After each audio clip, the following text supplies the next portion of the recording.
You want to go there? Let's go there. We're going. So when I first met Christian, it was because all of my roommates in the sober living had COVID. So I hopped on Tinder. He had just broken up with Ashley. It was like the first day they broke up. So we hung out. It was like around Christmas. We went driving, making out, watching Christmas lights, and that was it. I still remember the Filibritos and some shit right by my house that we ended up making the baby, and we hung out for like, I don't know, 3 days back to back, just like you did. After that, and the only reason I still remember it to the T. I still remember most of it, even though I would like not to. From what I can remember is that was the first night that he broke up with Ashley. I remember he was crying when he FaceTimed me. He came and picked me up. We went to Dutch Bros. I got an iced tea. I don't know what he got. We drove up and down the west side, talking and talking. We talked a little bit about Native Americans. He said he had a little bit in his blood. That's why this is super so my testimony between us is super divine because of that incident alone. The fact that my roommates had COVID and I couldn't be at House of Comedy that weekend when I always work Thursday, Friday, Saturday was a super divine download, because me and Christian were meant to meet and we were meant to make Baby Hunter.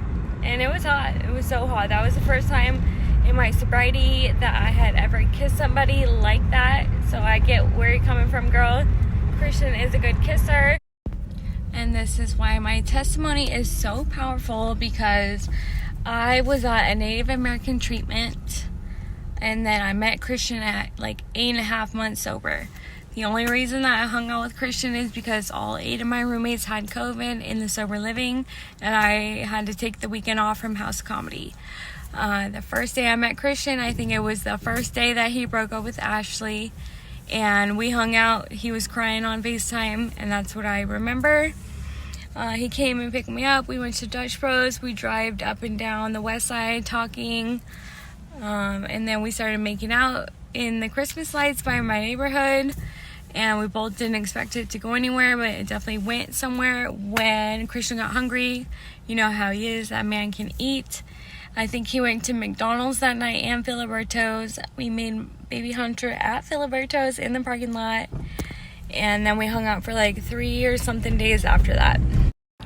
During that time, Christian had broken either his foot or his knee or his ankle or some shit. And he had fucking crutches. He had a great car. And he was fucking homeless because him and Ashley broke up. So, what else after that? And my roommates had COVID from the day that we met, and then obviously COVID back then lasted like 2 weeks. So after like 10 days, I tried to let him spend the night. I asked my roommates, hey, I'm having Christian over. He's spending the night. None of them texted me back, so I thought it was okay that he came over, and we tried to sleep in my single bed in the sober living with Congo. And my roommates made a fucking big fit out of it, so they made him leave in like the middle of the night. Christian was indeed homeless at that time. He was homeless the entire time I fucking knew him. I'm gonna finish this story by the end of the night. Christian had hurt his leg in a skateboarding accident. I'm not really sure. He hurt his leg in a skateboarding accident. My roommates made him leave at like 1 in the morning. It was so fucking inappropriate. It literally felt like so many entities were trying to keep us apart. And I just kept going to work, doing my thing. And I was also in yoga school at Sweetheart 2 days a week. I was working at the comedy club 3 days a week. I had obligations at the sober living as the treasurer and some other things. So, that was the time that I seen P on the profile, okay? That was the time that we got each other's social media. That was the time that we connected. And that was the time that, like, I ended the connection. You know, he kind of ended the connection. So, a month later, I sent him something on Instagram. Even before that, I sent him, like, a Shania Twain song underneath your clothes, whatever. He didn't respond. I felt the connection powerfully.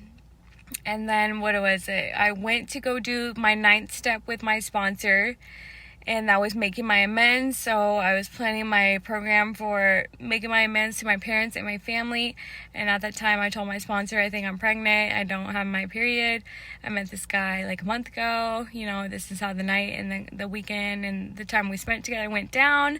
And I was scared to take a pregnancy test because we obviously stopped talking because the vibration went off.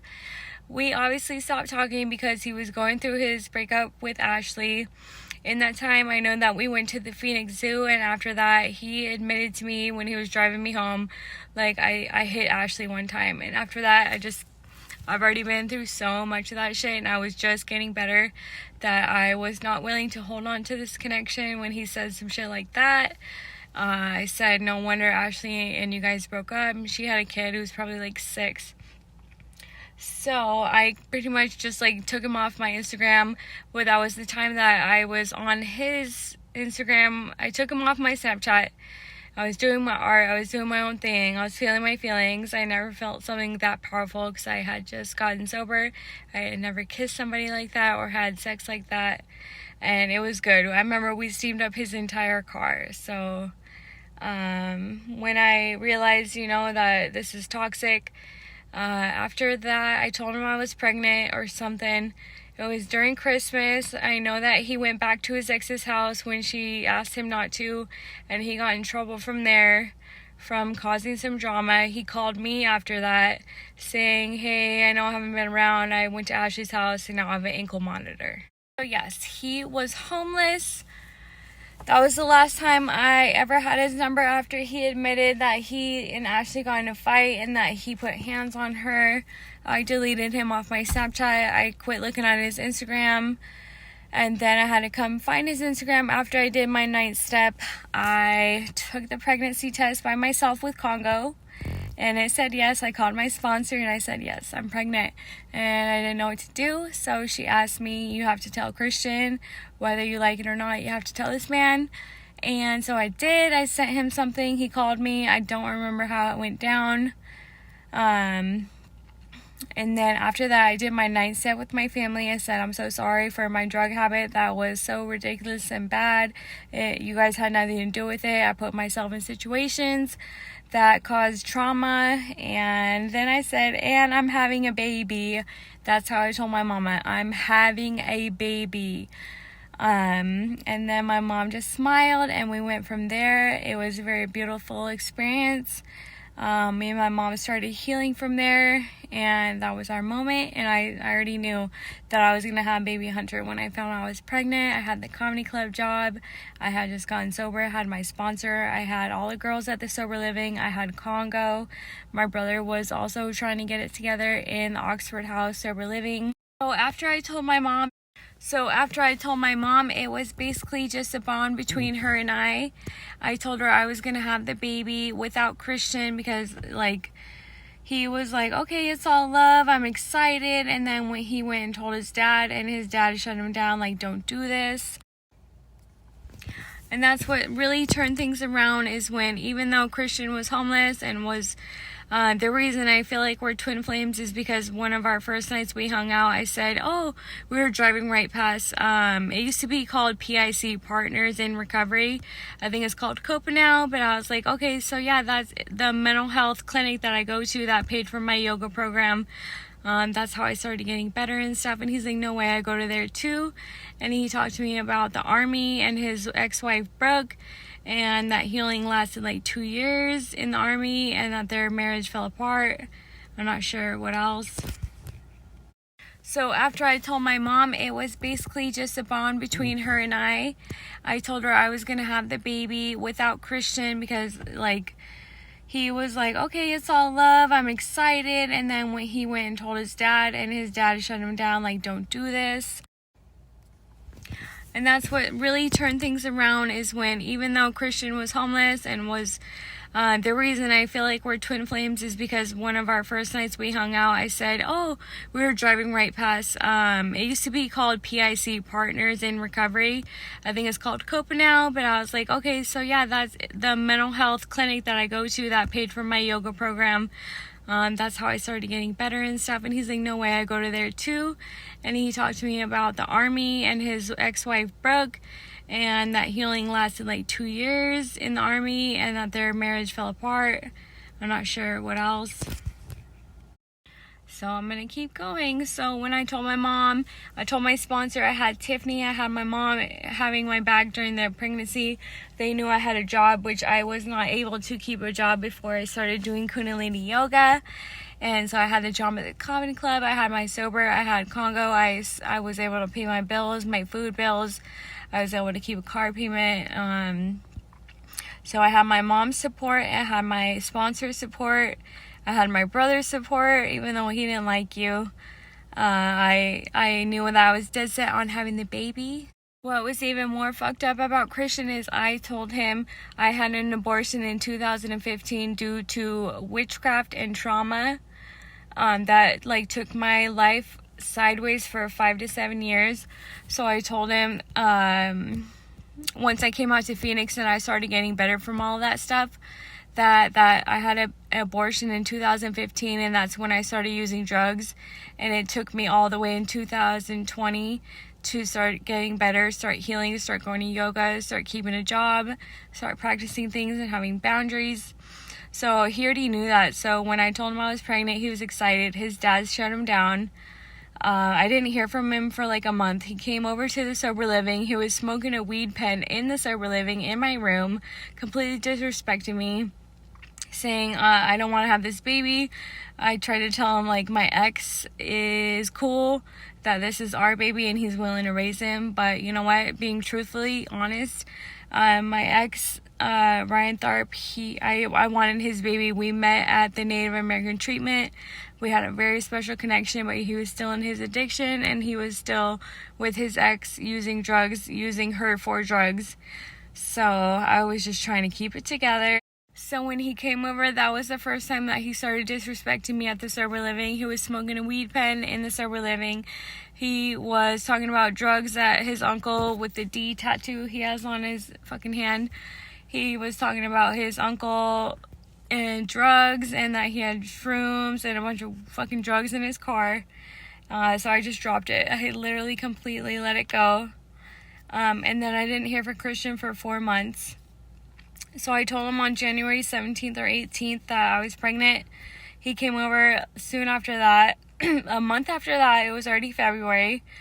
He admitted to like having drugs in his car, and like I'm not really sure what else he admitted. And then I said, okay, cool, I'm gonna have the baby and me and Ryan are gonna raise it. And then I didn't hear from Christian for 4 months. He went to jail going to Ashley's house, causing some problems and drama when she had a 6-year-old child. I didn't hear from him for 4 months. He called me on my phone. I answered it and said, he was like, hey, it's me. I was in jail for 4 months. It was during COVID. I said, okay, I'm already handling this. I thought you would call. You know, I'm sorry that your dad like shut you down like that. I remember him moving in with his uncle. Right when I had just got my apartment, I was definitely like 8 months pregnant, 6 months pregnant probably. It was in July, and Christian helped me and my mom move into my first 1-bedroom apartment that I had all by myself. And it was with Congo, and Christian helped me move into the apartment. He stayed for like an hour, and then he had to take off, so I had to drive all the way to Tavern or some shit and drop him off. And then I had the apartment for about a month, and I was due a month later. I had a baby shower at work. I had one at the Stir, and then I had one with my mom and her friends. No one at work really provided anything. They were just drinking and stuff. And I got some pictures with my dad, my brother, my mom, and some of my mom's friends, and my godmother were there. So we got some pictures, and we got to be there with Heather, which was my old general manager. And then after that, I had my baby shower at my mom's house. My best friend Trisha came. Kayla from my best friend childhood was there. That was her stepsister-in-law or something. That was her house. That was the first time she moved into her house with Paul. They threw me a baby shower. I had diapers for about a year from that baby shower. Had everything I needed. I was happy and I was tired. Christian still wasn't there, wasn't very supportive. I had been living at the apartment for about a month. It was me and Congo. I went through it by myself. I remember the last time I tried to text him was like a night off that I had, and he was living with his uncle, and I said, yeah, what are you doing? And he didn't text me back, so I went through all my baby clothes by myself and put them all away and washed them with Congo. Oh yeah, he helped me move into my apartment from the sober living into my first apartment I ever got by myself with my mom. It was the middle of the summer. I was definitely really grateful. I didn't even know how to reverse the car that I have right now. I didn't even know how to fucking park it, so he helped with that. What goes after that? A month later, I was due, so it was me and Congo at the apartment. And I started feeling contractions. I was supposed to go to work on the Thursday, and then I text my general manager during the day, I'm having contractions, like I can't come in tonight. I kind of just rested throughout the day with Congo, and then in the middle of the night, probably 2 o'clock in the morning, I started bleeding, and then I drove myself to the hospital. I left Congo and I called my mom. My mom showed up around probably 2:30. She showed up really quick with my dad. My dad then went from there to get Congo and take him to their house. And my mom was there with me from 2 until I had Hunter at about 6 in the morning.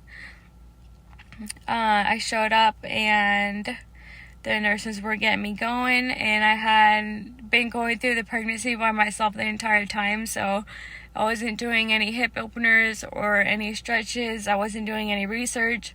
I was just trying to make sure I had a roof over my baby's head and clothes and diapers and a changing table and things that he needed. I ended up having to have a emergency C-section probably 6 in the morning. Me and my mom were there. The C-section was beautiful, a beautiful experience. My mom held my hand the entire time. My mom is a surgical technician, so she knew the gist of it, and I felt comfortable. They gave me the meds, they gave me the epidural. I showed up with contractions at the hospital, and about an hour later, I had my epidural. I had my mom there, and maybe 2 hours later, baby Hunter was born. Baby Hunter was born probably like 6 in the morning. The anesthesia and the medication that they gave me really put me out, and my mom was there. She took the first video. It was such a beautiful experience. It really was. It may be around 9 o'clock, I sent Christian like 2 pictures of me and Hunter. It was still during COVID at this time, so it was only allowed to be 2 people there with you with your birth. So it was me and my mom. I sent Christian some pictures, and then I turned my phone off because I just had a baby. I was spending time with my baby. I was spending time with my mom. And then the police came into my delivery room and said, hey, this man Christian's here with his uncle. They're banging on the labor and delivery room, causing a fit. And then they like shooed them away. So they asked me if I wanted to press charges, and I said no. I just had a baby. I haven't showered yet. Like, I'm not ready to see him or talk to him yet. And that's what happened. That's probably what made Christian think something wrong. But it was during COVID. He wasn't allowed to be there. He didn't text or call me. I'm not even sure how he found the hospital. He obviously called Thunderbird and asked if I had a baby. I don't know why he would be banging on the labor and delivery section. But the hospital took it very seriously. They came into my room very seriously, and from there they took Hunter into a protective room. From there, they took Hunter into a protective section of the hospital where it was guarded by nurses and policemen 24/7. So that actually really blessed me because I had a C-section, so I would have to get up throughout the day. all throughout the day and go see my baby. My mom would come and see us throughout the day, and we loved baby Hunter. We loved on baby Hunter. We learned how to change a diaper. I tried to breastfeed. I probably breastfed for like 24 hours and my boobs were just too big. And then we learned how to do the bottle and the formula, and we took some bottles home with us. And from there, the nurses, I really got the attention that I needed as a new mom from the nurses in the protective section. They showed me how to feed baby, and they showed me how to swaddle him, change his diaper. My mom was there with me. We were there for like 2 or 3 days, and then I had the coast to go. I had blocked Christian probably because I just was a new mom trying to enjoy this beautiful experience. All he did was fucking ruin it. And going home, it was just me and my son and my mom. My mom would show up every day, and after a couple days I really got exhausted changing the diaper table and stuff, so my mom would show up with food and she would help me. My mom was there. We bought a breast pump, and I had like a milk table, and it was fucking hilarious. We would sing my son nursery songs. My brother and my dad showed up, and we had a little sacred moment at my new apartment. I asked them to bring Congo, and then I probably unblocked Christian literally like a month later because let me remember the last time I saw him. He came and saw his son a month later. I remember Christian was wearing a Selena or a Tupac shirt with camo pants. He grabbed the baby. It was 2 a.m, and I called him back and I said, I don't know what I said, but he said, can I come over? And he came over in a new car. He came over running to see Hunter. He grabbed the baby and he said, he's so cute. I said, I know. And we put Hunter to bed, and I fell asleep, and Christian fell asleep on the couch. I really need to remember this. Christian had only seen Hunter 2 times in his life. One was, I think, a month after he was born to the day on the 27th of September. And then he took off. I didn't hear from him. We reconnected through whatever fighting we had. He said, I don't know if that's my baby. And I know in my heart, I'll always know that this is your baby, so I'm not going to have this fight. So I unblocked him a month later. He came over on 10/27, 2021.